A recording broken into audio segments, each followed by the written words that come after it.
welcome to the early access impressions video for the week. Up this time is Lucky Tower Ultimate. So I suppose first to define that title. No, this isn't a re-release of a game called Lucky Tower or anything like that. This is actually the third Lucky Tower game. They just decided to call it Ultimate for whatever reason. Which could be dangerous should they do a Lucky Tower 4. Because, no, seriously, where do you go from Ultimate? That's what the word means in Greek. Final. With that in mind, we have never played one of the Lucky Tower games previous to this past week. So I could not tell you how it plays or anything like that in relation to the previous title in the series. With that in mind, Lucky Tower Ultimate is a side-scrolling action roguelike with some platforming. I'm honestly, this is a question that's been rattling around my brain all week. At what point is there enough platforming in a game to call it a platformer? You would think it would be an easy question to answer, and sometimes it is. Sometimes you can see a game and go, oh, that's a platformer. A game like this, I couldn't really call it a platformer, even though it's got platforming in it, because platforming isn't the main focus. Sure, there's platforming to be had, sometimes a lot of it, but I hesitate to call it a platformer because there's probably a lot more where you're just on the ground. Like I said, it's just something that was popping in my head while I was playing this. Especially since, how do I put this? The platforming, like some other elements in this game, have a particular 16-bit platforming game built for the Amiga or Atari ST. That's not a good thing. Though I will say, not as dire as that description would entail. For example, you do not hit the up button to jump. Now, thankfully, they left that madness behind. But it's more in the jumping arcs. They're very particular. It's kind of hard to describe unless you experience them. Or, Petty, have the imp jump. Maybe they'll show it off here. Yeah, see, it's this weird kind of arc. And you at least have control over it. Yes. It does look very reminiscent of some of the old, Commander Keen era platforming. That's what I'm talking about. It's a clunky bit of jumping, which makes for clunky platforming, which makes for it's kind of easy to die when you have multiple platforms that slide in and out. Because he's also, Von Wangst is not a speedster either. That's the knight character you play as, by the way. Mm. For whatever reason, the tutorial is from the enemy's point of view. I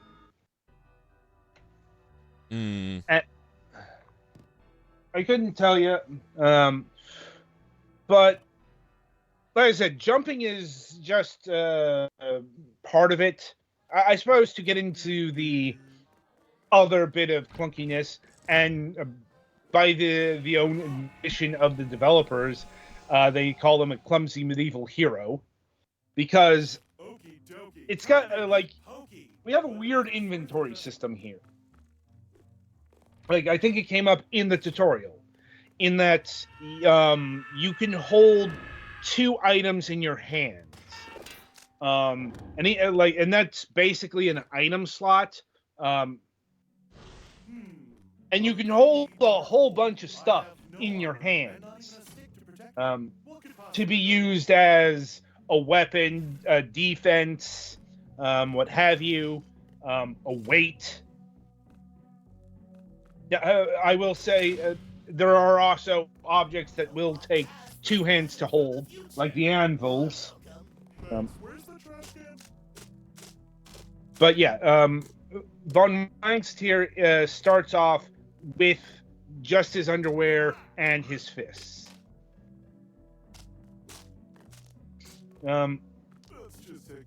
And he has 3 hits initially, depending on what you get hit with. Like, you get hit with one of the starting imps, you'll lose a tooth. You can lose like 2 teeth, and then the next hit will kill you.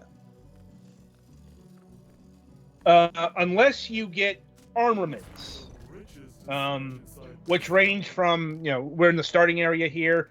Those will be hats, peasant clothes, all the way up to actual armor of the iron variety. And you get a whole bunch of weapons, from the very practical to the comically absurd. Though nothing veering into outright comedy. Like, you don't get any kind of wacky weapons. This is important to note because this game takes a pretty comedic tone, but it's not clownish. It's more acerbic wit.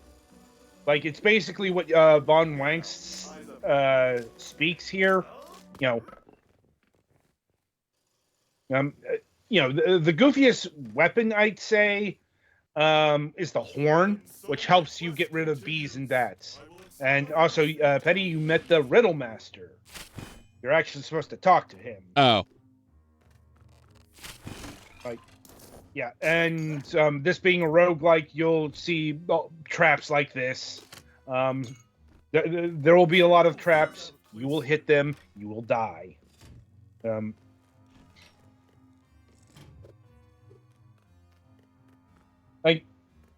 Anyway, so in spite of the bits of clunkiness, I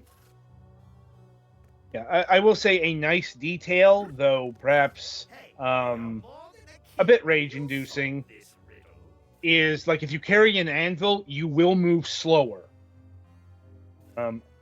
Not incredibly slow, but there is a pronounced difference from, when you're carrying something with just one hand. Like, it takes a certain amount of weight into account.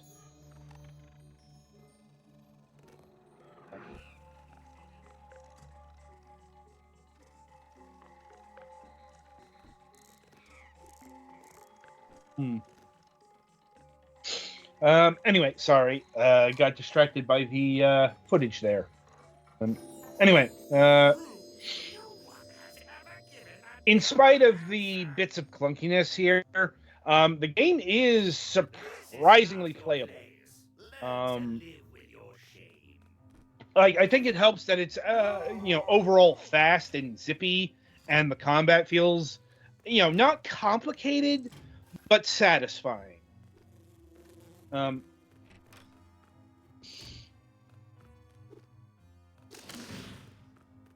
It's just because this is a roguelike, and it's a roguelike in the truer sense of the word. It's not a roguelite. Or at least initially, I'll be honest, because this is a game built off of difficulty, I never got out of the tower.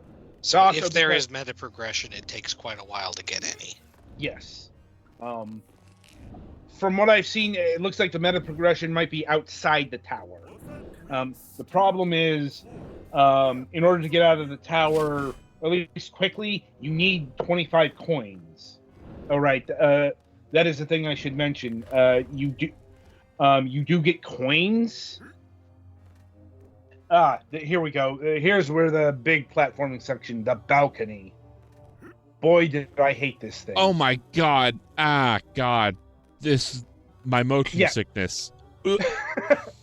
Yeah, because for whatever reason they it's got a bit of a fisheye lens.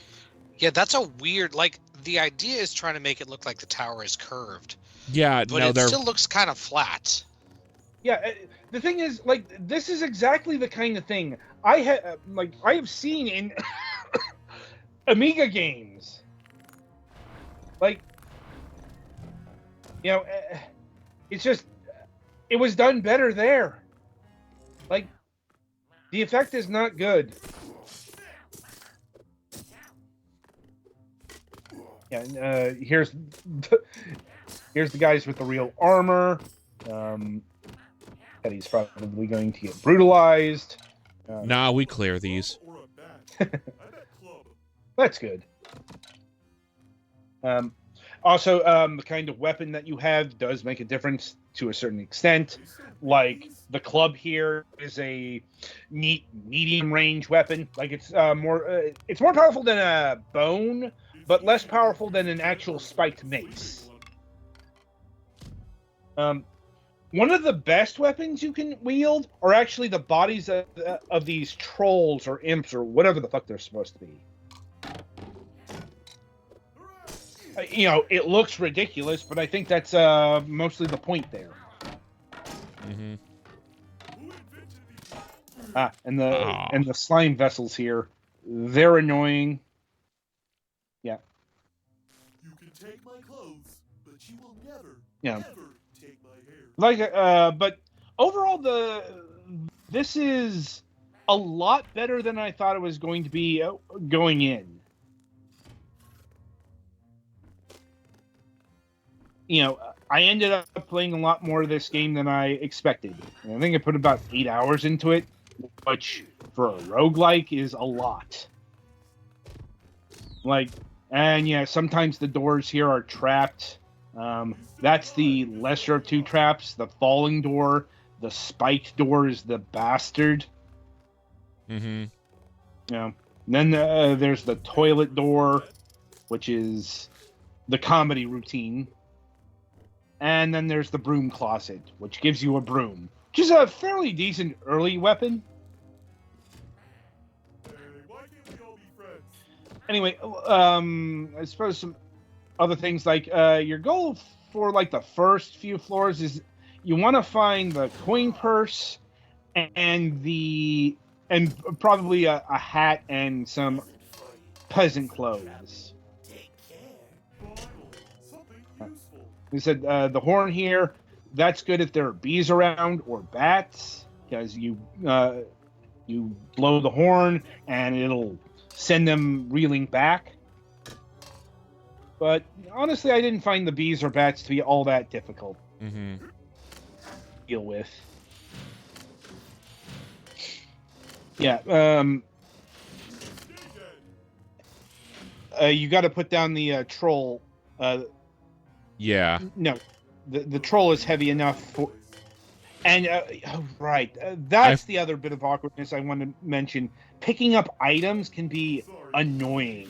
Yeah. Especially when you have a lot of them, and you're trying to pick one up, and you pick up another. You've got to hit the other trigger. Or, I want to say the A button. Yeah, there we go. Oh, sorry, it was the B button. Yeah, and here's one of your companions. Right now, there are 4 of them in the game. They will help you kill enemies in various ways. The most effective of the 4 right now is the witch, who throws exploding potions. She can make quick work of enemies. And also, there are potions that will do random things. Everything from giving you lightning powers to speed up to drunkenness, which will reverse your controls, to straight up death. Hint: don't drink the black potions. Oh, the barrel. That's not the way to deal with the barrel. Oh. But you're about to find out what happens when you don't deal with the barrel properly. Oh, well then. The tower explodes, and you get an achievement for it. The proper way to deal with the barrels is to stomp on the fuse or hit it. Put out the fuse before it explodes, and then you get a barrel, which can be used as armor. Probably the best starting out armor, if I'm being honest. It's not the best armor. Like, armor is the best armor. And really, the only way to get that early game is either to find a genie or to find the Cup Master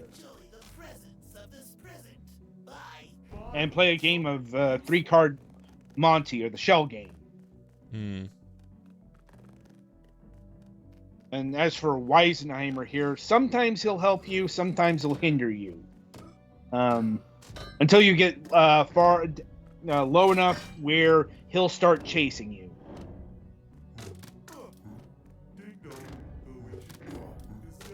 Yeah. And here we have preeminent rogue like generation. Don't bother with the eyeballs. Jump over it. You really can't get rid of it. Like, honestly, the stomping pillars, they're not as difficult as they look because they move slow enough where you can pretty easily avoid them. Yeah. See, now you want to grab the barrel and you want to put. Yeah, I got it. No. Get rid of. Yeah, there we go. You remember you're behind me on stream. I know. Yeah. Yeah, I know. I'm just. Yeah.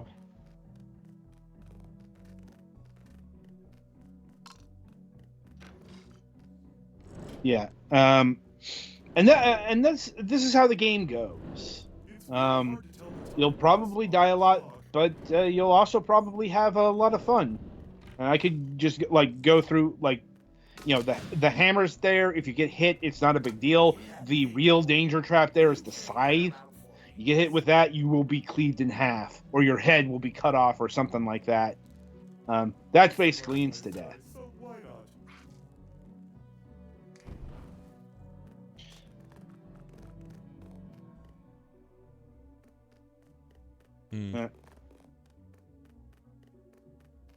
Anyway, Petty, is there anything you wish to bring to the table in terms of Lucky Tower Ultimate here?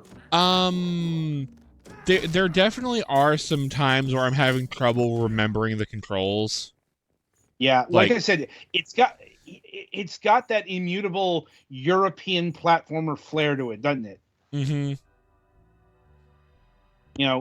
It's something that it's really hard to describe unless you're familiar with it. Yeah.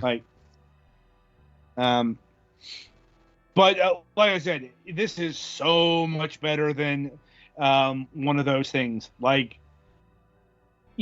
this against, say, Zool, or Dizzy, or Big Nose, or I could James Pond. I would definitely play this. Mm. Even in its current early access build. And I suppose to answer the question of how early is the early access, hard to say exactly, except the skeleton seems to be built they got all the systems in place. It's more down to content.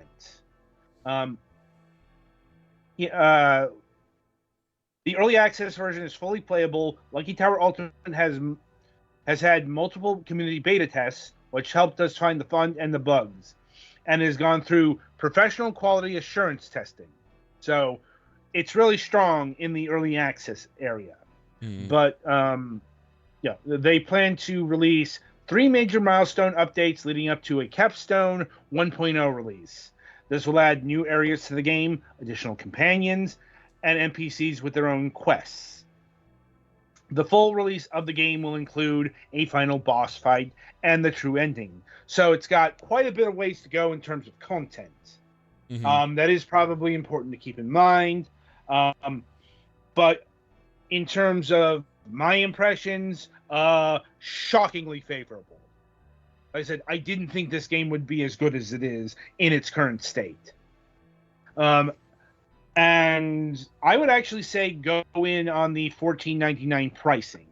Have they mentioned if the price is going up as early access progresses, or? I'm glad you asked, because they do address this. We may raise the price to reflect the content added to the game as development progresses. Any price increase will be communicated ahead of the 1.0 release. So they're not sure if it's going to raise in price, but given their outlines their outline on the roadmap, I would bet that they raise the price. Mm-hmm. I'm going to venture to say $5 to $10. Like, I could see this being $25 at release, 1.0. Mm-hmm. So my recommendation would actually be to buy it now. Get in on the early access. It's fun enough to keep you occupied,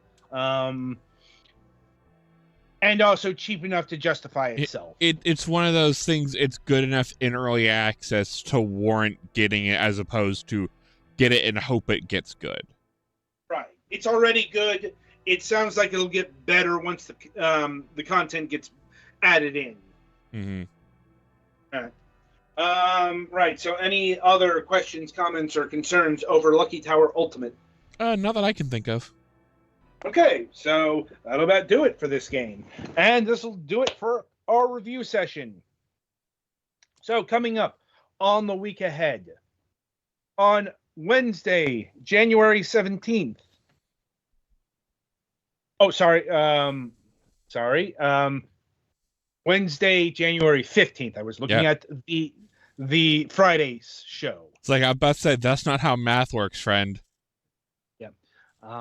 Anyway, we'll be welcoming, I'm probably going to butcher this name, Balas Domsodi of Novosfera Studio. I will be asking how you pronounce that name before we go on to air, because oof. Anyway, we'll be talking about their upcoming title, Elflock.